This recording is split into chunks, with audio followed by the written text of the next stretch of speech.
안녕하십니까? 우리 삶을 더 깊이 이해하는 지식의 숲, 그 길을 안내하는 이야기의 시간입니다. 혹시 감당하기 힘든 죄책감이나 깊은 수치심 때문에 잠 못 이룬 밤이 있으셨나요?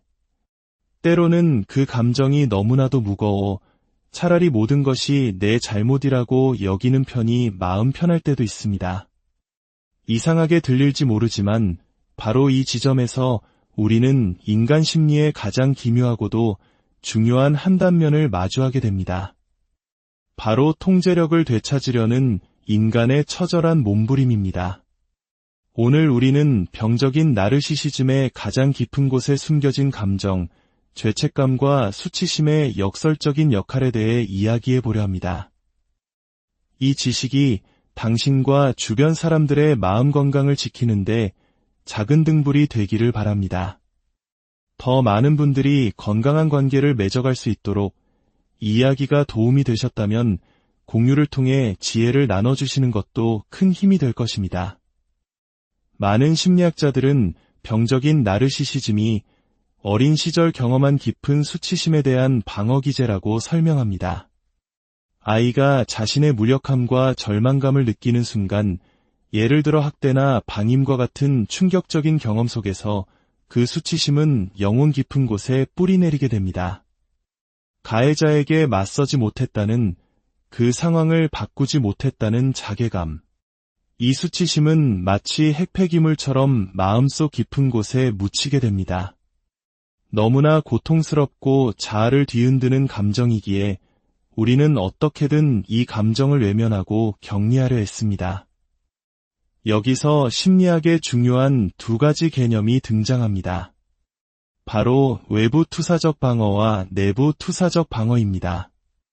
외부 투사적 방어는 간단합니다. 자신의 실패나 잘못을 모두 남과 세상의 탓으로 돌리는 것이죠.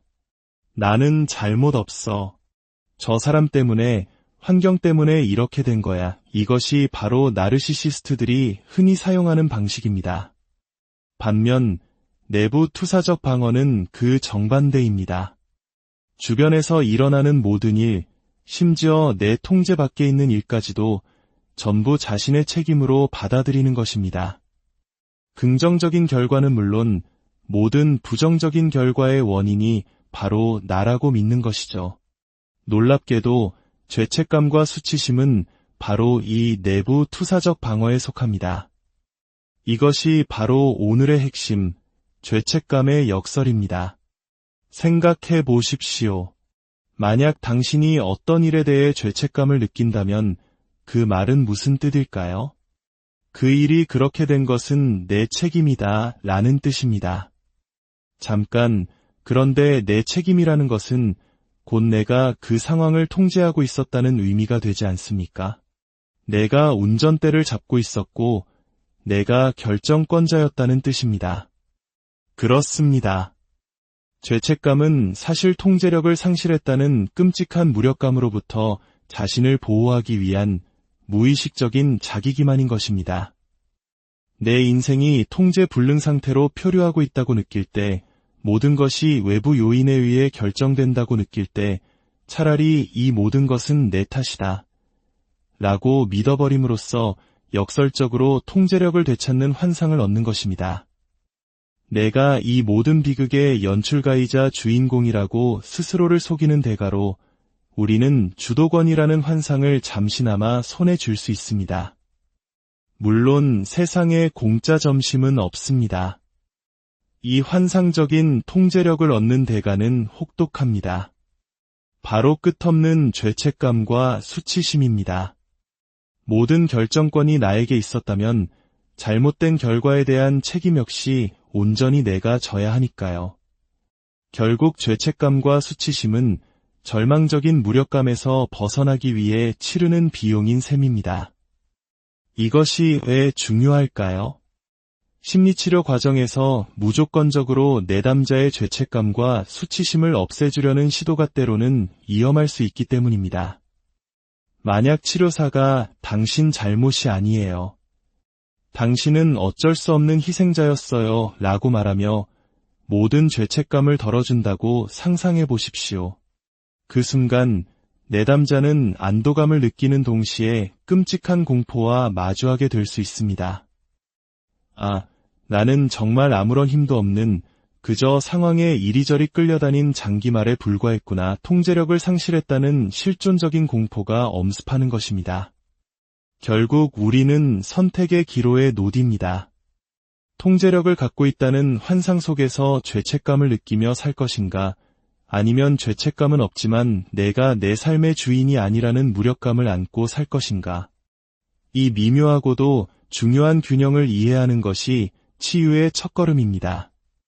나르시시스트의 피해자들 역시 비슷한 딜레마를 겪습니다.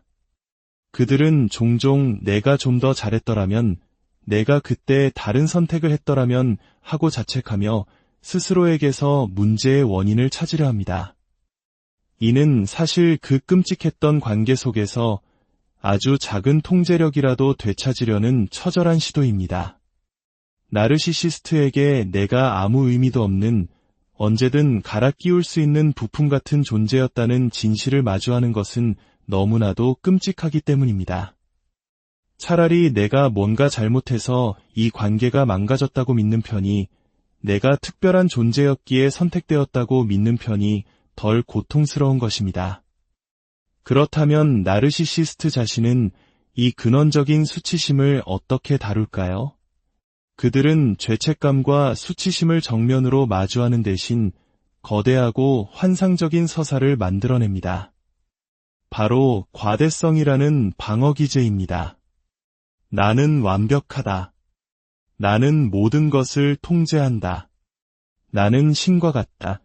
이 환상 속에서 그는 모든 사건의 기획자이자 연출가가 됩니다. 주변 사람들은 그의 시나리오에 따라 움직이는 꼭두각시에 불과합니다. 이렇게 스스로를 속임으로써 나르시시스트는 어린 시절 자신을 학대했던 부모로부터 통제권을 되찾아오는 듯한 기분을 느낍니다. 하지만 그 대가는 훨씬 더 큽니다. 그들의 죄책감과 수치심은 사라지는 것이 아니라 무의식 가장 깊은 곳에 억압되어 그들의 삶 전체를 조종하는 보이지 않는 엔진이 됩니다. 겉으로는 의식하지 못하지만 그들의 모든 행동과 결정은 이 깊은 수치심을 피하기 위한 몸부림에 불과합니다. 여기서 우리는 나르시시즘의 또 다른 핵심, 바로 어머니상과의 관계에 도달합니다. 많은 학자들은 나르시시스트의 핵심 수치심이 죽은 어머니, 혹은 부재하는 어머니와 관련이 있다고 말합니다. 이는 물리적으로 어머니가 돌아가셨다는 뜻이 아닙니다. 아이 곁에 존재하지만 아이의 감정적 필요에 전혀 반응해주지 못하는 심리적으로 부재하는 어머니를 의미합니다. 아이는 자신의 존재 자체를 부정당하는 듯한 깊은 수치심을 느끼고 결국 진짜 자신을 포기한 채 거짓 자기라는 환상의 갑옷을 입게 됩니다. 따라서 나르시시스트의 마음속에서 어머니라는 개념은 수치심과 뗄 수 없이 연결되어 있습니다. 그들이 살아가면서 새로운 친밀한 파트너를 만날 때 그들은 무의식적으로 그 파트너에게서 대리 어머니의 역할을 찾습니다. 그리고 그 순간 마치 오래된 유물이 발굴되듯 어린 시절의 그 끔찍한 수치심이 자동적으로 되살아납니다. 이것이 바로 나르시시스트들이 연인에게 그토록 모순적인 태도를 보이는 이유입니다. 상대를 미친 듯이 사랑하면서 동시에 증오하고 가까이 다가가려 하면서 동시에 밀어냅니다. 이 수치심의 위협에서 벗어나기 위해 그들은 새로운 어머니, 즉 파트너를 완벽하고 무조건적인 사랑을 주는 존재로 이상화해야만 합니다. 관계 초반의 러브 바밍과 이상화 단계는 바로 이 수치심에 대한 방어 작용인 것입니다. 그렇다면 나르시시스트에게 끌렸던 당신은 약한 사람이었을까요? 절대 그렇지 않습니다. 이것은 강함과 약함의 문제가 아니라 궁합과 상성의 문제입니다. 마치 특정한 열쇠에만 맞는 자물쇠가 있듯이 당신의 심리적 구조가 우연히 나르시시스트라는 열쇠와 맞아떨어졌을 뿐입니다. 당신이 자물쇠이고 그가 열쇠일 수도 혹은 그 반대일 수도 있습니다. 자물쇠가 약하거나 어리석은 것이 아닙니다. 그저 그 열쇠에 열리는 자물쇠였을 뿐입니다. 중요한 것은 나는 왜 이런 사람에게 끌렸을까? 라며 자책하는 것이 아니라 나의 어떤 심리적 특성이 그와 상호작용했을까? 를 객관적으로 이해하고 앞으로는 다른 종류의 열쇠를 선택하는 법을 배우는 것입니다. 마지막으로 나르시시스트가 살아가는 두 개의 세계에 대해 이야기해 보겠습니다. 그들은 극단적으로 너무 느리거나 혹은 너무 빠릅니다. 현실 세계에서 나르시시스트는 종종 너무 느립니다. 마치 끈적한 당밀 속에 빠진 것처럼 상황 변화에 둔감하고 실시간으로 반응하지 못합니다. 학습 능력이 없어 보이고 성장이나 발전도 없이 제자리에 멈춰 있는 것처럼 보일 때가 많습니다. 현실은 불확실하고 예측 불가능하며 자신의 과대성을 끊임없이 지적하고 교정하려 들기 때문입니다. 현실의 피드백은 그들에게 끔찍한 위협이자 수치심의 근원이므로 그들은 현실 앞에서 마비되어 버립니다. 하지만 환상의 세계, 특히 파트너와 함께 만드는 공유된 환상 속에서 나르시시스트는 너무 빠릅니다. 그들은 마치 조증에 걸린 사람처럼 충동적이고 창의적이며 카리스마 넘치는 사업가처럼 보입니다. 모든 위험과 결과를 무시한 채 거침없이 돌진합니다. 왜냐하면 환상 속에서는 자신이 전지전능한 신이자 동시에 완벽한 어머니의 보호를 받는 안전한 아기이기 때문입니다. 이 환상의 자궁 속에서 그들은 어떤 위협도 느끼지 않습니다. 모든 것이 자신의 통제 하에 있다고 믿기 때문이죠. 결국 나르시시스트의 삶은 이 두 세계, 즉 마비시키는 현실과 질주하게 하는 환상 사이의 끊임없는 진자운동과 같습니다. 그리고 학대의 본질은 바로 이 불확실성을 이용해 상대방의 세계관을 파괴하는 데 있습니다. 사랑과 증오를 오가는 예측 불가능한 행동은 피해자로 하여금 세상은 선하고 질서정연하다는 믿음, 노력하면 좋은 결과가 온다는 기본적인 신뢰를 송두리째 무너뜨립니다. 이 모든 심리적 메커니즘을 이해하는 것은 결코 쉽지 않은 여정입니다. 하지만 이것은 자신을 탓하는 끝없는 굴레에서 벗어나 현실에 단단히 발을 딛고 건강한 자아를 재건하는 첫걸음이 될 것입니다.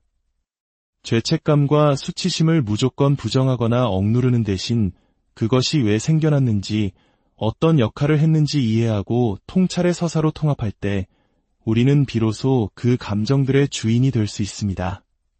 그것들은 더 이상 우리를 파괴적으로 몰아가는 힘이 아니라 우리를 성장시키는 학습의 도구